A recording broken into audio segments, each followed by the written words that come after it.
فاز الهلال المباراة الجاية بيتصدر الدوري. يتصدر، والهلال كفو للدوري. اوكي كفو للدوري. والله كفو، لانه فريق ممارس الشيء هذا. النصر ما هو كفو يحمل الدوري. لو كفو كان فاز على الاهلي، لان الاهلي غايب منه. الاهلي اليوم ما لعب باجانب حقيقيين، اجانب دوليين حقيقيين. مو كفو دوري يا اخي النصر دقيقة واحدة. انت الراجل يقول 10 مباريات فاز النصر. انا ما باك تفوز لي على ضمك وتفوز لي على الفرق المتاخره.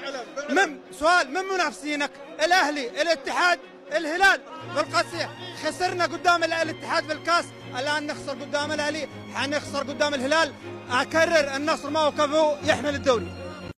الله يبارك بالبطل اللي حملك على العمله اللي عملتها. الله يسلمك يا اكيد، لا تخشنا ما عمل شيء. اي واحد متربي ببيته وابن هالبلد هاد بيعمل باصله. كبري عليك وعلى اصلك. انا اكيد انا كمان تشكرني. جزت برا الهلال لو فاز المباراة الجاية راح يتصدر. الهلال مبروك الهلال الدوري. مبروك الهلال. مبروك الهلال الدوري. عجب الدوري. شخصية الهلال شخصية بطل، بيجي لك الدوري الهلال شخصية بطل. يعني تناقصك الشخصية؟ ناقصها شخصية. العظيم ما في دوري، اقسم بالله ما في دوري. 10 جولات تقولوا يا دوري. رجال والله ما في دوري، والله جزء بهذا الاسلوب والله ما في دوري. اذا كان عندك رخوم هنا ما يجيبون الدوري بعرق جبينهم، خلل الهلال. هي شخصيه الهلال تفرق. اذا انت عندك رخوم هنا ما عندك رجال، وقت عطى. مو شخصية ولا شيء يا رجال. حكم الله رخوم هذول.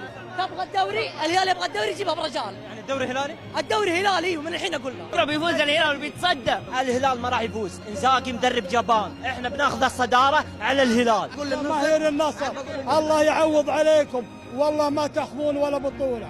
سلام عليكم. هذا النصر وهذا خلقينه. بداية الموسم ريال مدريد، نهاية الموسم مثل اي نادي. نادي راح يضيع. جزت برا. سلام الله على نادي الملوك وشعبها الشغموم، وعلى كل النجوم اللي بلن ما شاركونا اليوم. عطينا النصر ما الله كاتبه ربي من المقسوم، ومثل ما قلتها نادي النصر لا يحلم بدوري.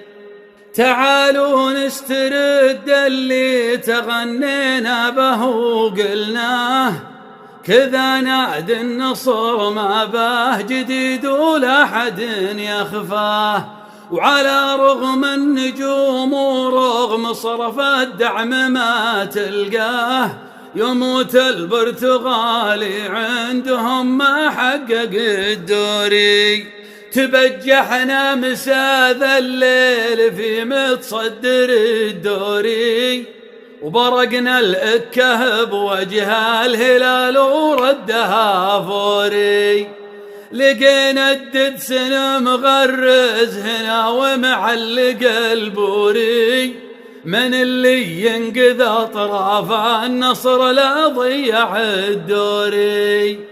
وبرغم ان الظروف القاهرة وقفت على الابواب، لعبنا بالرديف وما حسبنا للغريم حساب.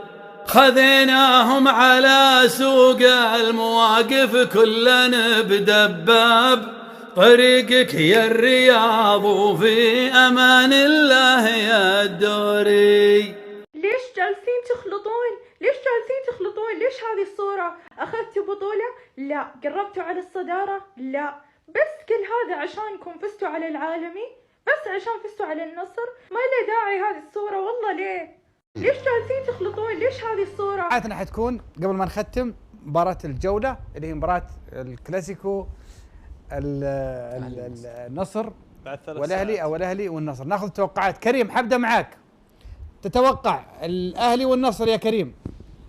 يلا نسجل يا شباب، سجل. نبدا نسجل عشان نعرضها الحلقه الجايه. كريم توقع بالرقم سريع. تعادل. كم؟ هدف مقابل هدف. هدف مقابل هدف. خالد العكيل 3-1 النصر. خلي الكاميرا ترجع عليك. 3-1 للنصر. 3-1 للنصر. اوكي، خالد العكيل 3-1 للنصر. مساعد العقيلي 2-1 للنصر. 2-1 للنصر. خالد البدر اتوقعها تعادل 2-2 من الفريقين. التعادل 2-2 للفريقين. فيصل اتوقعها فوز الاهلي 2-1. فوز الاهلي امنيه ولا توقع؟ لا توقع. اوكي توقع. لا ما عندي امنيه بين الفريقين، لان هذا تحدي بينكم التوقع هذا يعني كل واحد واحد الحين. كل واحد بالحاله. 3-0 للنصر. 3-0 للنصر. ولا حد اختار الرقم هذا، غريبه صح؟ انا كنت 3-1 بس خذها. اعطاني اسمح لي 3-0 للنصر. هنالك احدى القاعدتين، اما ان يمر اللعب ولا تمر الكره. 4 خيارات، اسال جيسوس، اسال رونالدو، اسال اللاعبين، عين ما صلت على النبي. اختار واحدة من هالأربع خيارات وشاركونا في التصويت عليها في حساب البرنامج على منصة إكس. ايش تختار سريعا فيصل؟ عين ما صلت على النبي. طيب ليه؟ ايش سألته؟ متى تأسس نادي النصر؟ ما جاوب. ما يعرف، جمهور هبه بس، كله جاي عشان الدون. بس بإذن الله الليلة ليلتنا 3-2 للأهلي بإذن الله. ايش هو؟ دوري يلو. والله ما اقدر له يا اخي. قول له ايش؟ هو هبط دوري يلو الثاني، الدرجة الثانية. بس أنا بقول لك شيء، هو دحين هابط في آسيا 2. آسيا يلو 2. أي أنا يمكن تلعب. اعطيته غيرت له شعره.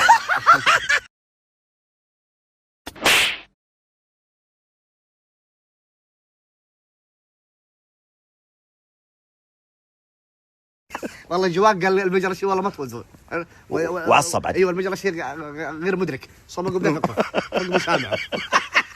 ازيدك مش عارفين كريستيانو وش فيه؟ يسولف على نفسه. رجعت المتلازمه. انا فين اغدي؟ فين اروح انا في هذا الوقت؟ متلازمه. هذا النصر كبير يا زاري بابا. الحين كل هذا نفرات العالم ومعلوم كويس هذا مين هذا علي بابا. هو هذا على طول شيل هذا برنتي كثير مرة برنتي هذا. هو يجيب هذا حكم سعودي، هذا ما يقدر يجيب أمريكي. هو يجيب أمريكي هو على طول هذا عزيمة. بعدين هو هذا معلوم هذا كبير، هذا سوي مكتب كبير، هذا مشكلة. عاد إليكم من جديد.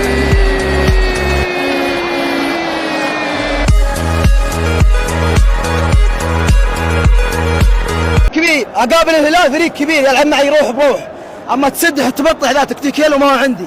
العب مع فريق كبير بس، لكن اليوم قاعد من يلو حتى كذا تسدح وتبطح. نلعب 20 دقيقة بس. فاز عليك ناقص اليوم 5. فاز علي اليوم وهو يتسدح وتبطح. لعبنا 20 دقيقة الشوط الثاني. المشكلة تكتيك يلو ذا ما نعرف له الصراحة. احنا كبار. المشكلة هذا النصر وهذا خلقينه. يبدا النصر ريال مدريد وينتهي ولا شيء. نادي فاشل. الدوري اذا اخذ الهلال الصداره اخذ الهلال وما عاد يفكها. انتهى الدوري خلاص. ايش رايك في عبد الله العمري وهو يحاول يستفز جماهير الاهلي؟ والله يخسي يطلع قدامنا، يخسي خليه يحتفل قدام الجمهور كمان مره عشان انزل ادبت جده. يمين الله. عم زبون النصر كله زبون. النصر جاء اليوم هنا ربيناه تربيه ما ينساها طول حياته. عبد الله العمري يا اخي هذاك اقسم بالله يا اخي استغفر الله العظيم خليه يمشي. ايمن يحيى خليه ياكل. عبد الله العمري مشخصنها صراحه، مشخصنها مع الاهلي لانه كان مع الاتحاد وتعرف الامور وتعرف لكن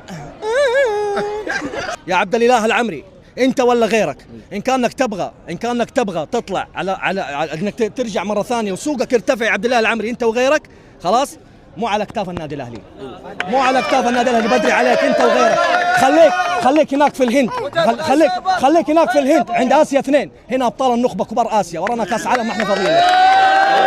خايف ترى اعرفك ونعرفك. كنا ناخذك تسحيب رايح جاي، والله ما كان يلعب معانا نحطه بالدكه. اليوم يجي يسوي قدامنا كذا وسلم. بدري عليه مره. رونالدو لازم يطلع. والله رونالدو ارجوك اطلع، احترم تاريخك بليز. كريستيانو اوت، رونالدو اوت.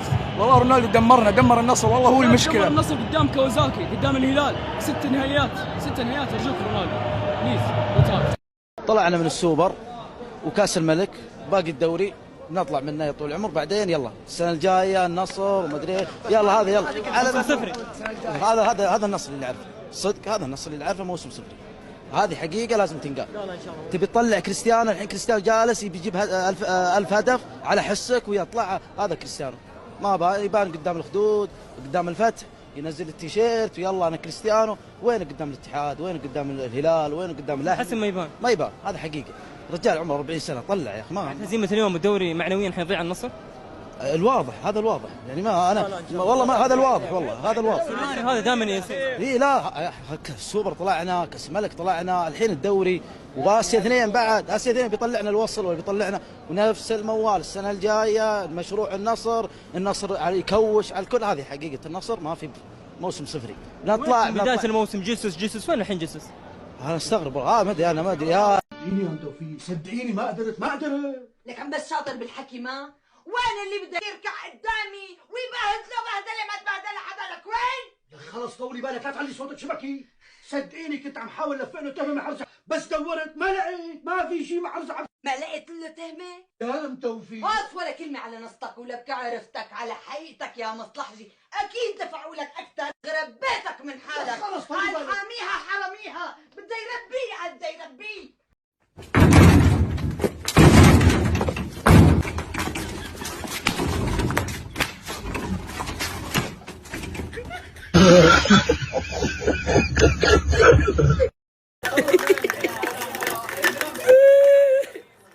قرقعة القواطي يوم تختفي تقرقعي يا قواطي. لا تاريخ ولا إنجاز ولا إعجاز ومع ذلك بكله شايف نفسي شخصية عظيمة. يا ربي لك الحمد. إيش هذا الثقة في النفس؟ ما أدري هل هي ثقة زايدة ولا حيمرة.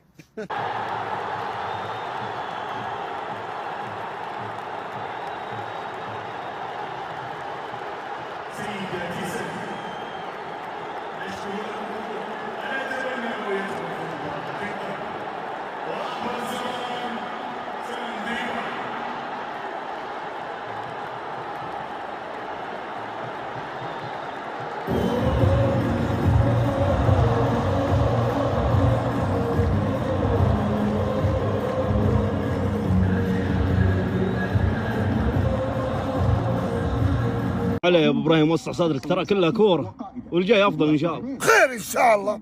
ليه متى يا نصر؟ ليه متى بتفرحنا؟ يعني ابي افهم الحين. فريق الاهلي ناقص صح انه اسم كبير بس متى بتفوز عليه؟ ناقص. اعطاك الفرصه. فريق ناقص ما عنده احد لاعبين من هنا فريق الاهلي. يا اخوي انتم يا النصر ايش تبون لعيبه النصر؟ وانت يا جوجس ايش قاعد تسوي؟ فريق كبير قدامك تلعب معها تخلي المدافعين متقدمين.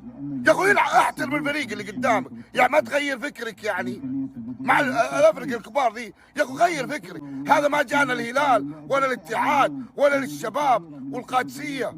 والله العظيم ما تاخذ الدوري كذا. يا اخوي تعبنا ترى ما هزمنا الاهلي ما هزمنا. اللي هزمنا لعيبه النصر اللي جاء وقت الجد مو هو بكفو له اللي جاء وقت الجد. تلعب لي يا طول العمر في بدايه المباراه ظهيرين ثقيلين لا اوفرات صح ولا. طيب انت تلعب دفاع متقدم طبب بوشل وايمن يحيى سريعين طببهم. طيب دامك تلعب دفاع متاخر يعني ما في. انا الحين ما قد دربت وافكر احسن منك يا جوزس. ما فيك خير طلعك الهلال بس الهلال طيب يلعب على اخطائك يا ابو ابراهيم. اقول لك ما فاز علينا الاهلي. لعيبتنا هم اللي اعطوا الاهلي الفوز. اعطيك اياها من الاخير هذا الاهلي ناقص. بس المدرب تكتيكه واضح عشان كذا يا عمي يذلف واللعيبه تذلف. كريستيانو رونالدو تجيك كوره كذا شتها على طول. اعلمك 40 سنه في الملاعب تبي تثبتها وانت بتروح. شتها يا اخوي شتها. انا وش ذنبي؟ جمهور النصر وش ذنبه اللي جاء وقت الجد ينقهر زي كذا؟ وش ذنبه؟ تبي تفوز على الطائي وعلى مدى منهم وعلى الفرق ذول العاديين. ما ابي افوز عليهم دول. انا ابي اصلح الفرق الكبار وعادي يجيني الصغير اقدر افوز عليه باقل مستوى. اللي جاء وقت الجد النصر ما تلقى احد.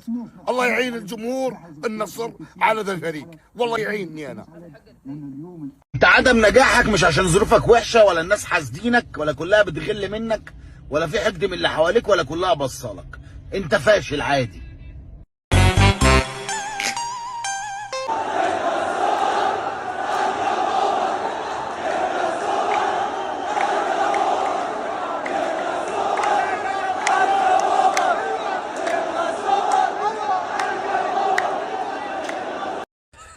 لا تسوي انك زعلان ان النصر مهزوم، هذه عادتك من 10 سنين. هايط جابوا لك كل شيء، جابوا لك كريستيانو، جابوا لك جيسس، خذوا ملعب الهلال، والنصر هو ما تغير. حتى المدرب خذوه يا رجال، كل شيء خذوه، كل شيء خذتوه. تدرون وشو؟ انا عندي اقتراح، نغير اسم النصر الى اسم الامل. والله العظيم هذا مستشفى. والله اما فريقكم ذا والله ما عاد اشجعه، والله ما عاد اشجعه، ما دام في فريق اسمه نصر ما عاد مشجعه، خلاص. فريقكم ذا المفروض تغيرون اسمه، تحطون فريق الامل. تدرون ليش؟ قول عندنا امل ان ناخذ بطولات. اكتبوا بين قوسين النصر، تحت فريق الامل ان ناخذ بطولات. احترني. كريستيانو رونالدو زيادة عدد، الا والله زيادة عجز، والله عجز. ويلعب عليهم، ياخذ الكرة ولا تورط بصال. قدامك الحارس ما انت حطها. والله فريق شكرا. والله تدرون شلون؟ والله شكرا. شفت الشايب لا جاي ذا. علمني النصر شيء واحد، علمني الصبر. اصبر اني انا انسان فاشل. هجمة العذرة. والله العظيم قسم بالله ان شوف انا جيت ابسع صدري اطالع النصر. يا رجال جيسس المتميز، اللاعب المتميز اللي جاب لك هدف يعني يروح يطلع جيسس. سلامات. مطلع العمري ليه؟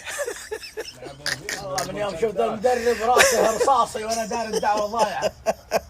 اشون الهلال صدع، ما مشكله. والله العظيم اعذروني، فريقكم النصر ذا ما عاد مشجع الا اذا غيرتوا اسمه حطيته فريق الامل. انا بس احب اوجه رساله انه دعواتهم لي ان شاء الله. ترى انا امثل شعار الوطن، فدائما الانسان اللي يدافع عن شعار الوطن لازم الوطن كله يكون معه قلبا وقالبا. السعودي رغم الضغط والمباراه هذه القويه لكن ما نسوا رفيقهم واخوهم وزميلهم فهد المولد الله يشفيه ويعافيه. فالمنتخب السعودي اللاعبين اول شيء حملوا القميص الخاص بفهد المولد، وثاني شيء احتفلوا في اهدافهم على طريقه النجم فهد المولد. فهد المولد سجل هدف تاهل المنتخب السعودي الى كاس العالم 2018 بعد غياب عن نسختين. كيف حالك؟